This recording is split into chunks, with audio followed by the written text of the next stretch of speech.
I've been living in Turkey for 4 years, and these are 6 things that I've learned. The first thing that I learned is that cats and dogs live like royalty in Istanbul. The Turkish people are so kind and giving to the street animals. Some people give food and water every day to the animals that they see on their way to work or going home. Many people have a favorite cat or dog that they like to visit and consider part of their family. You also might see a dog or a cat with something in their ear. This just means that that particular animal has received their vaccines, like a rabies shot. For me, this is the complete opposite of what happens to stray animals in the US.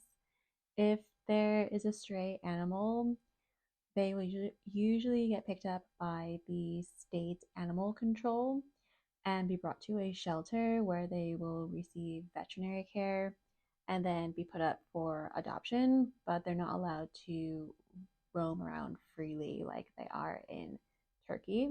Next thing that I learned about living in Turkey is that it's really difficult to make and maintain new friendships.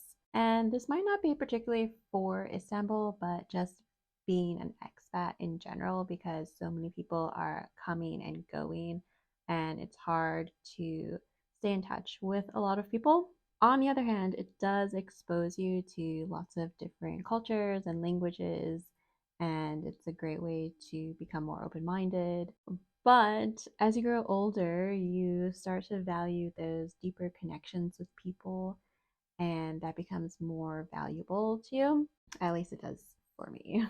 I feel like when you're making new friends in Istanbul, it just becomes more of a surface level kind of friendship where you have coffee every couple of weeks or you meet up every once in a while, and it doesn't really develop into a deeper friendship or connection. For example, if that person moved away from Istanbul, you wouldn't really mind, or you wouldn't stay in touch with that person very well.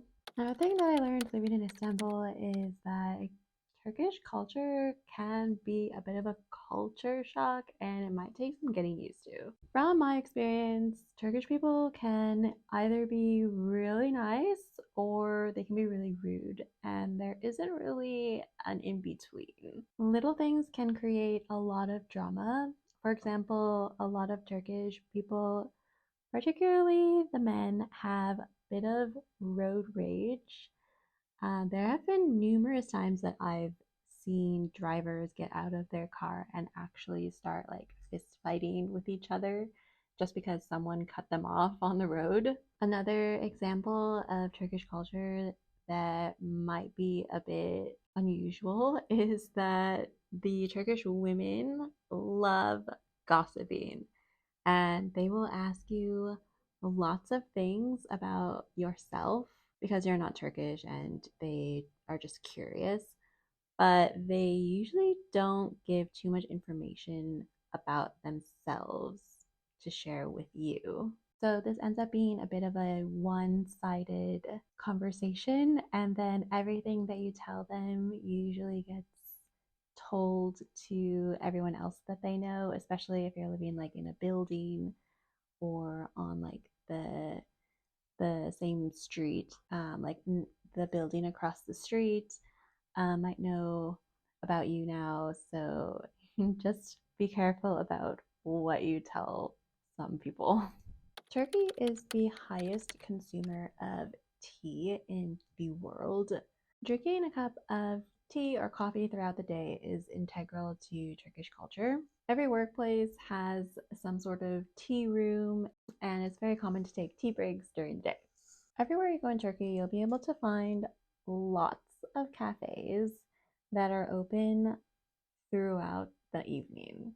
It doesn't matter if it's a weekday or a weekend, these cafes will usually be packed even after midnight. And it doesn't matter if it's a Tuesday night, Wednesday night, and you have to go to work the next day, they will be places to hang out until morning. Shopping in Turkey might be a bit more difficult than you think. Even though there's lots of bazaars and markets, the electronic prices in Turkey are definitely much higher than in other countries.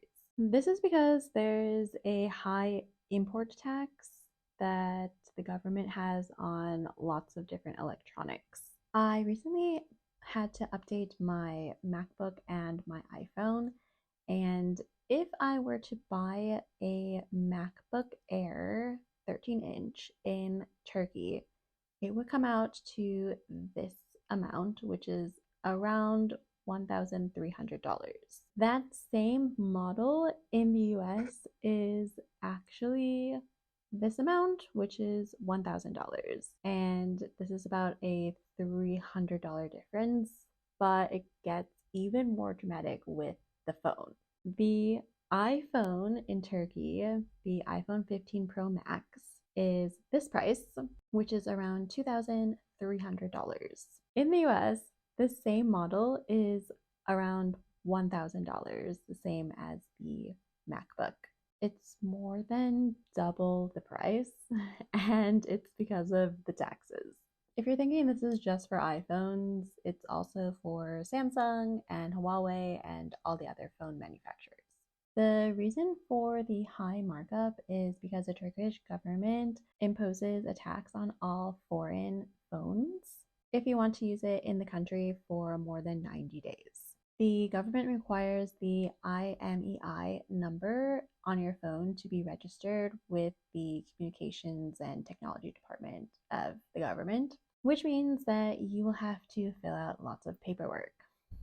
This leads me to the last thing that I've learned about living in Turkey is that you have to get used to doing lots of paperwork. So to go on with the phone example, if you want to bring your foreign phone into Turkey and use a SIM card, you will have to pay a tax, which is currently around $1,000 to use your phone in Turkey if you're staying for more than 90 days. However, I have a recommendation if you don't care about a Turkish phone number. You can actually download this app called Airalo, and they allow you to purchase regional SIM cards.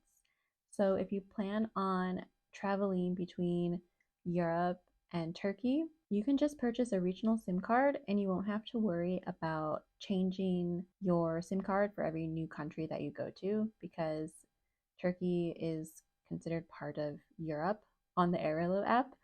So your phone will work in all the European countries and Turkey. I'll leave a link to the Airalo app in the description below so you can check it out. The other option to avoid paying this tax is to just purchase a cheap phone in Turkey and use that phone as a hotspot for your current phone. It's not the best solution because you'll always have to have two phones with you all the time, but you will save lots of money.